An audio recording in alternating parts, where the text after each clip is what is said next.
નમસ્કાર, આપ જોઈ રહ્યા છો ગ્લોબલ એક્સપ્રેસ અને આપની સાથે હું છું ઇસ્માઇલ જબાબ। લોકસભા 2024ની ચૂંટણી વખતે ગુજરાતમાં એક મુદ્દો આવ્યો હતો અને મુદ્દો હતો સહકારી સંસ્થાઓનો। કઈ સહકારી સંસ્થા હતી? તો ઇફકો। ઇફકોમાં જયેશ રાદડિયા અને તેમની સામે ઉભેલા ઉમેદવારને લઈ એક ખૂબ જ મોટો વિવાદ થયો હતો। ત્યાર પછી ધીરે ધીરે ગુજરાતની જેટલી પણ સહકારી સંસ્થાઓ છે તેને ભ્રષ્ટાચાર મુક્ત કરવા માટે રાજ્ય સરકારે એક ખૂબ જ અગમચેતી રૂપે પગલાં ભરવા માટેનો એક ડ્રાફ્ટ તૈયાર કર્યો છે।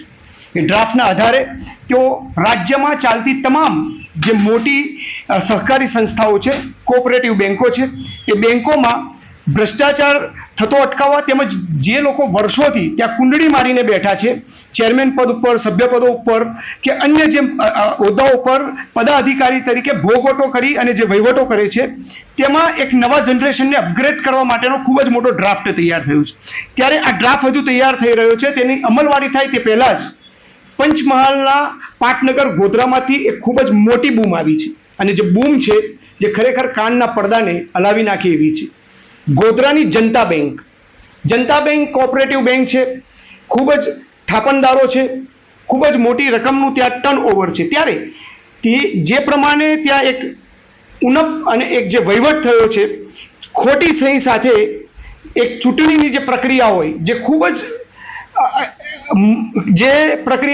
મહત્વની કહેવાય અને એ ચૂંટણીની પ્રક્રિયા પછી જ સમગ્ર બેંકનું એક આખું આયોજન ચાલતું હોય વર્ષ દરમિયાન, કે જે 3 વર્ષ કે 5 વર્ષ જે એ લોકોની જે લિમિટ હોય એ 5 વર્ષ સુધી આખી જ બેંકની એક પ્રક્રિયા ચાલતી હોય, 5 વર્ષ સુધીની એક પ્રક્રિયા ચાલતી હોય, એના ઉપર નિર્ભર હોય। ત્યારે બેંકમાં ખોટી સહીઓ કરી અને શેર હોલ્ડરોને ખબર પણ નથી અને એ સહીઓ કર્યા પછી આખી બોડીને જાહેર કરી દેવામાં આવી। એવી જ એક ખોટી જેની સહી કરી છે એવા શેર હોલ્ડર આપણી સાથે જોડાયા છે। મુરલી મૂલચંદાની તેમનું નામ છે, ગોધરા નગરપાલિકાના પૂર્વ પ્રમુખ છે અને ગોધરાના સિંધી સમાજના પણ તેઓ પ્રમુખ છે। તેમની સાથે વાત કરીશું। ખૂબ જવાબદાર વ્યક્તિ છે। જવાબદાર વ્યક્તિની જો આ રીતે સહી થતી હોય અને આખી ચૂંટણીની પ્રક્રિયા આ રીતે પૂર્ણ થતી હોય, જે લોકશાહી ઢબે થવી જોઈએ તેના ઉપર ચાદર પડી જતી હોય, આંખ આડા કાન થતા હોય, ત્યારે આ બાબતને ખૂબ જ ગંભીરતાપૂર્વક સરકારે, પોલીસ પ્રશાસને અને રજિસ્ટ્રાર વિભાગે લેવી જોઈએ। મુરલીભાઈ, શું ઘટના છે ગોધરા જનતા બેંકની? જનતા બેંક કોઓપરેટિવ બેંક છે, ત્યાં ચૂંટણી થઈ, તમારી સહી ખોટી થઈ છે એવી તમે એક ગોધરા પોલીસ સ્ટેશનમાં એક અરજી આપી છે। ગોધરા જનતા બેંકમાં 1980 થી લઈને આજ દિવસ સુધી એક જ પરિવારનું શાસન ચાલે છે। એમાં પહેલા પિતા હતા 2001 સુધી, 2001 થી 2023 સુધી પુત્ર આવ્યા ચેરમેન તરીકે, પછી પુત્રવધુ આવ્યા ચેરમેન તરીકે અને પુત્રવધુ જે વખતે ચેરમેન હતા 2023માં, તે વખતે આ લોકોએ બેંકમાં કોઈ પણ સભાસદ ઇલેક્શન ન લડી શકે, આ લોકોનું એક અથું શાસન, પરિવારવાદનું શાસન જાય નહીં અને એમના ભ્રષ્ટાચાર કરેલા, જે ખોટા કામ કરેલા, જે ખુલે નહીં, એના માટે આ લોકો અવારનવાર ઠરાવો કરીને સભાસદોને ચૂંટણી ન લડી શકે એવા ઠરાવ, ખોટા ઠરાવ કરે છે। આજથી 10 વર્ષ પહેલાં એક એવો ઠરાવ કર્યો હતો કે જેની 20,000 રૂપિયાની ડિપોઝિટ હોય, 3 વર્ષ પહેલાં એ જ ચૂંટણી લડી શકે, તો સભાસદોને ખબર ન હતી। પછી સભાસદો જ્યારે ચૂંટણીની ખબર પડી તો ફોર્મ ભરવા ગયા તો કે તમારું ફોર્મ રદ કરવામાં આવે છે કે 20,000ની ડિપોઝિટ નથી। સભાસદોએ 20,000ની ડિપોઝિટ મૂકી, પછી ચૂંટણી આવી તો આ લોકોને ધ્યાન પર આવ્યું કે હવે સભાસદો જે લડવાના છે એ લોકોની 20,000ની ડિપોઝિટ મૂકેલી છે, તો આ વહીવટદારોએ એક વગર જાહેર કરેલી ખાસ સાધારણ સભા બોલાવીને, જેની કોઈ જરૂર નથી, 9મા મહિનામાં જ્યારે સાધારણ સભા થતી હોય, 2023 9મા મહિનામાં સાધારણ સભા થઈ હતી અને 2023ના 29/12 ખાસ સાધારણ સભા જે બોલાવવામાં નથી આવેલી એવી ઊભી કરી, ખોટી રીતના ઊભી કરી સાધારણ સભા અને અમારી ખોટી સહીઓ કરી। એમાં એવો એક નિયમ લાયા કે જે સભાસદના 75 દિવસ પહેલાં શેર હોય, 100 શેર, એ ચૂંટણી લડી શકે એવો એક ઠરાવ એ લોકોએ ખાસ સાધારણ સભામાં કર્યો અને એ ઠરાવ કરી અને આ વહીવટદારોએ જિલ્લા રજિસ્ટ્રારમાં આખું ઠરાવની કોપી મોકલી, જિલ્લા રજિસ્ટ્રારની મંજૂરી લેવા માટે મોકલી। જિલ્લા રજિસ્ટ્રારે 2/2/24 એ ઠરાવને મંજૂરી આપી એ પહેલાં જાગૃત સભાસદોએ બેંકમાં અરજી આપી કે ભાઈ અમને ચૂંટણી લડવાની છે, તમારે કઈ તારીખે ચૂંટણી આપો છો અને તમારા ચૂંટણીના નિયમો મતદારયાદી અમને આપો. 3 મહિના સુધી એ સભાસદોને કોઈ માહિતી ન આપી. પછી પાછળથી ખબર પડી કે આ લોકો આવો ઠરાવ કર્યો છે 75 દિવસનો, અને જિલ્લા રજિસ્ટ્રાર બે જે ઠરાવ મંજૂર કર્યો એ 2/4 આ લોકોએ ફોર્મ ભરવાની તારીખ ડિક્લેર કરી હતી. તો 2/4ની તારીખ જે સભાસદો ચૂંટણી લડવા માંગતા હતા એ લોકોને 30/3 માહિતી આપી કે ભાઈ 30/3 માહિતી આપી કે તમારે 2/4 ફોર્મ ભરવાનો. આવી માહિતી આપતા સભાસદોએ ફોર્મ લેવા ગયા તો સભાસદોને એવું કીધું ભાઈ તમારા 100 શેર છે, તો કે નથી. તો માહિતી અધિકારમાં જિલ્લા રજિસ્ટ્રારમાંથી આખી માહિતી લીધી આ ઠરાવની, ત્યારે ખબર પડી કે આ 100 શેરનો નિયમ બનાવી ને લોકશાહીમાં કોઈ ચૂંટણી ન લડી શકે એવા નિયમો બનાવે છે. મુરલીભાઈ, અહીંયા તમને રોકીશું. આ જે તગલખી જે નિર્ણયો લેવાયા એ નિર્ણયોમાં શું સભાસદોને, શેર હોલ્ડરોને કે થાપણદારોને કોઈને ખબર ના પડી? અથવા આ નિર્ણયો જે છે, કારણ કે કોઓપરેટિવ બેંકના એક નોર્મ્સ અને એક એક્ટ છે, એ એક્ટ પ્રમાણે જ તેમને નિયમો બનાવી શકે છે અને એ નિયમોને એક ઓથોરિટી છે જે પાસ કરી શકે છે. તો આ નિયમો પાસ કેવી રીતે થયા અને સભાસદો આ તમામ બાબતોથી અજાણ કેવી રીતે રહ્યા? ટૂંકમાં કહેવાની વાત એ છે કે આ આખી કુલડીમાં ગોળ ભાંગ્યો ત્યાં સુધી કોઈને ખબર કેમ ના પડી? આ લોકોએ 29 પારની જે સાધારણ સભા કરી છે એમાં ઘનશ્યામ પૌમલ કલવાણી એ અંદર શાક કમિટીના સદસ્ય છે.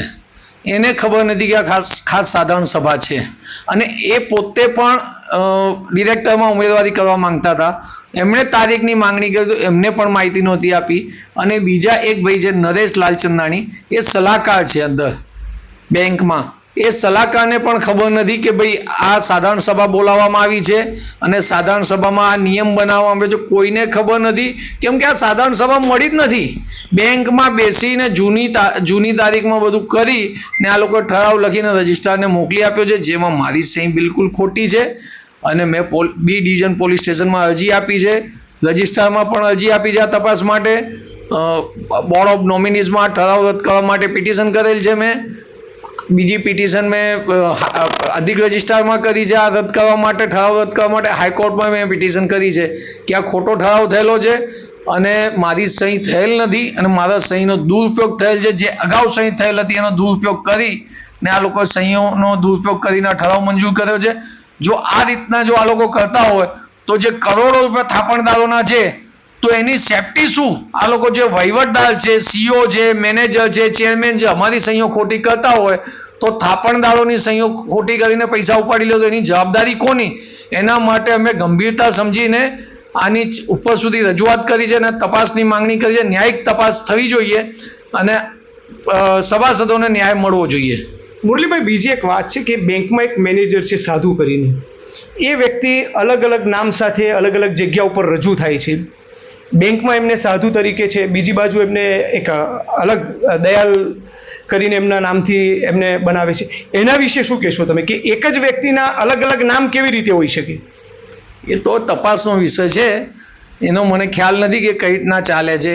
એ બીજા સભાસદો અરજી કરેલી છે, એની તપાસ ચાલુ છે, મને એમાં કંઈ ખ્યાલ નથી. એ બાબતની પણ અરજી થયેલી છે? હા, એ બાબતની અરજી થયેલી છે અને એની તપાસ પણ પોલીસમાં પણ તપાસ ચાલે છે, જિલ્લા રજિસ્ટ્રારમાં પણ તપાસ ચાલે છે. પણ એમાં મને માહિતી નથી કે શું છે, કોણે અરજી કરી છે, શું એ મને ખ્યાલ નથી. એમની ડિગ્રીને લઈને, શિક્ષણ પેલાને લઈને, શાને લઈને એ અરજી થઈ? એક તો ડિગ્રી છે જ નહીં, 10 પાસ છે, કદાચ 10 પાસે નહીં હોય. શું નામ છે એમનું? દયાલ સાધુ. 10 પાસે નથી એવું મેં જાણ્યું છે કે 10 પાસે નથી અને મેનેજર બનાવ્યા છે. અને મેનેજર બનાવવાનું કારણ કે જ્યાં સીઓ હોય, કાયદામાં હવે બેંકનો નિયમ આવ્યો છે કે મોટી બેંક હોય તો એમાં સીઓની નિમણૂક થતી હોય છે. જો જ્યાં સીઓની નિમણૂક થતી હોય, રિઝર્વ બેંકનો નિયમ છે કે સીઓ હોય ત્યાં એમડી અને મેનેજરની કોઈ જરૂર ના હોય, પણ આ પોતાના મળતિયાઓને પાડવા માટે, વધારે પગાર આપવા માટે આ બધું થઈ રહ્યું છે. એટલે જે મેનેજર છે એ જે સભાસદો અને એમના સગા છે જે વહીવટ કરતા છે, એમના સંબંધી છે એવું જાણવા મળેલ છે. મુરલીભાઈ, બીજી વાત કે કરોડો રૂપિયાની થાપણો લોકોની આ બેંકમાં પડી છે, ત્યારે જો આવી રીતે જો બોગસ સહી તમારા જેવા વ્યક્તિની થતી હોય, અન્ય બીજા લોકોની થતી હોય, તો આ બેંકમાં પૈસા મૂકવા, પૈસા રાખવા, તેમાં ડિપોઝિટ કરવી કેટલું હિતાવત છે અને આ બાબત ખરેખર જોવા જઈએ તો ખૂબ જ ગંભીર છે. આ ખૂબ અગમચેતીના તમારા પગલાં છે અને પૂર આવે એ પહેલાંની પાર છે. ઘોડા છૂટે પહેલાં જ તબેલાને તાળું મારવામાં આવ્યું છે. તો શું કહેશો આ બાબતને તમે કેટલી ગંભીર ગણો છો? આ સહી ડુપ્લિકેટ ઉપયોગ કરવો એ બહુ ગંભીર બાબત છે અને એ ગંભીરતા ધ્યાનમાં લઈ ગોધરા શહેરના પ્રજાજનો માટે આ એક ગંભીરતાનો વિષય છે. એમની થાપણોનો દુરુપયોગ ન થાય, એમને બેંકના એકાઉન્ટોનો દુરુપયોગ ન થાય, એના માટે જ મેં આ ફરિયાદ કરેલી છે કે ભાઈ તમે આની તપાસ કરો અને જે લોકોએ આનો દુરુપયોગ કર્યો છે એની સામે પગલાં લો અને ગુનો દાખલ કરી અને એની સામે પગલાં લો. તો આ હતા આપની સાથે મુરલી મૂલચંદાની, જેઓએ ગોધરાની જનતા બેંકના વહીવટકર્તાઓ વિરુદ્ધ એક અરજી પોલીસ સ્ટેશનમાં કરી છે કે તેમની ખોટી સહી સાથે તેઓએ ચૂંટણી કરાવી દીધી છે. મૂળ વાત એ છે કે પરસેવાની જે કમાણી હોય છે લોકોની એ ખરેખર બેંકોમાં જમા થતી હોય છે. ઘરના લોકરોમાંથી નીકળી અને બેંકોમાં જે પૈસા જમા થાય એવી જ આ એક બેંક છે જેમાં કરોડો રૂપિયાની લોકોની થાપણ છે. ત્યારે આટલી ગંભીર બાબત સામે આવતી હોય, ડુપ્લિકેટ સહી કરવાની, ખોટી સહી કરી આખી ચૂંટણી કરવાની, મળતિયાઓની જ્યાં વાત આવતી હોય, સંબંધીઓની વાત આવતી હોય અને મેનેજરની જે વાત છે એ તો અતિ ગંભીર છે કે 10 પાસ પણ મેનેજર નથી. અને રિઝર્વ બેંકનો જે નિયમ છે કે જ્યાં એમડી હોય ત્યાં અને સીઈઓ હોય ત્યાં ક્યારે પણ એમ કે મેનેજરની પોસ્ટ ના હોય, ત્યારે પોતાના મળતિયાઓને વધુ રકમ મળે, વધુ પૈસા મળે અને તેમને આર્થિક લાભ થાય તે હેતુસર એમની ક્વોલિફિકેશન, એમની ડિગ્રી કંઈ જ જોવામાં નથી આવતું અને સીધું જ એની ભરતી કરવામાં આવે છે. આ વાતમાં કેટલી તથ્યતા છે એ તો એક તપાસનો જ વિષય છે, પરંતુ આ તમામ બાબતોની તપાસ કરવી ખૂબ જ જરૂરી છે.